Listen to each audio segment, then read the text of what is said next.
राणा सांगा विवाद। अखिलेश यादव सपा सांसद के घर पहुंचे, बोले मुझे फूलन देवी जैसी हत्या की धमकी मिली, मैं दलित रामजी सुमन के साथ हूं।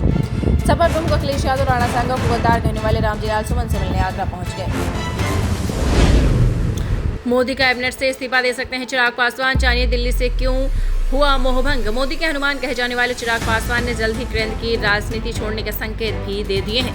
दरअसल पिछले दिनों एक निजी टीवी चैनल के कार्यक्रम में शामिल हुए लोक जनशक्ति पार्टी रामविलास के अध्यक्ष और केंद्रीय मंत्री चिराग पासवान ने एक ऐसा बयान दे दिया जिसकी खूब चर्चा हो रही है। बिहार के आईएएस अधिकारी के पाठक को अचानक बुलाया गया दिल्ली, केंद्र सरकार सौंपी दी ये बड़ी जिम्मेदारी। जहां बिहार के चर्चित और 30 तर्रार छवि वाले वरिष्ठ आईएएस अधिकारी केशव कुमार पाठक और के पाठक को केंद्र सरकार ने दिल्ली बुला लिया है। मोदी सरकार के कार्मिक मंत्रालय ने शुक्रवार को इस बाबत सूचना भी जारी की है।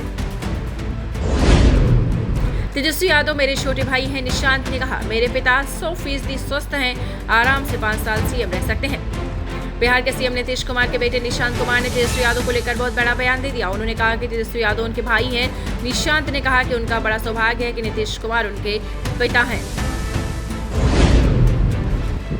रात 10 बजे के बाद अब नहीं चलेगा बैंड बाजा बारात, पटना पुलिस ने बॉन्ड भरवा कर जारी किया बड़ा अपडेट। शादी समारोह में अब पटना में रात 10 बजे के बाद अब नहीं चलेगा बैंड बाजा बारात। राजधानी में पटना पुलिस कप्तान अवकाश कुमार ने बड़ा आदेश जारी कर दिया है।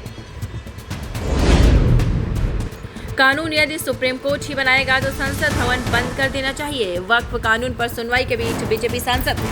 झारखंड से बीजेपी सांसद निशिकांत दुबे ने कहा कि कानून यदि सुप्रीम कोर्ट ही बनाएगा तो संसद भवन बंद कर देना चाहिए। दरअसल सुप्रीम कोर्ट ने नए वक्फ कानून के खिलाफ दायर याचिकाओं पर सरकार से 7 दिन में जवाब मांगा था। 60 साल के बीजेपी नेता दिलीप घोष ने रचाई शादी, सामने आई तस्वीरें। पश्चिम बंगाल बीजेपी के पूर्व प्रमुख दिलीप घोष उम्र की 60 वर्ष है। उन्होंने 50 वर्षीय बीजेपी सदस्य रिंकू मजूमदार से शादी रचा ली है। रिपोर्ट्स के मुताबिक रिंकू तलाकशुदा है, उनका 26 साल का एक बेटा भी है।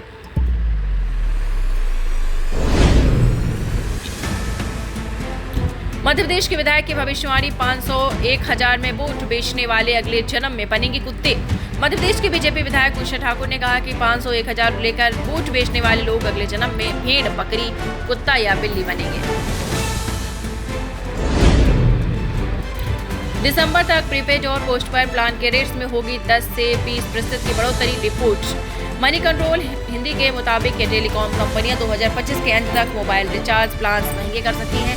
टेलीकॉम सेक्टर से जुड़े जानकारों का कहना है कि नवंबर-दिसंबर 2025 के आसपास प्रीपेड और पोस्टपेड प्लान्स में 10 से 20% तक बढ़ोतरी हो सकती है। उत्तर प्रदेश के शॉपिंग मॉल में खुलेगी शराब की दुकानें, पहले 4 शहरों में शुरू होगी बिक्री। उत्तर प्रदेश में नई आबकारी नीति के तहत बियर, वाइन जैसे कम अल्कोहल वाले ड्रिंक्स की शॉपिंग मॉल्स में बिक्री को मंजूरी मिलने के बाद इन्हें सबसे पहले गौतम बुद्ध नगर, गाजियाबाद, आगरा व लखनऊ में शुरू कर दिया जाएगा।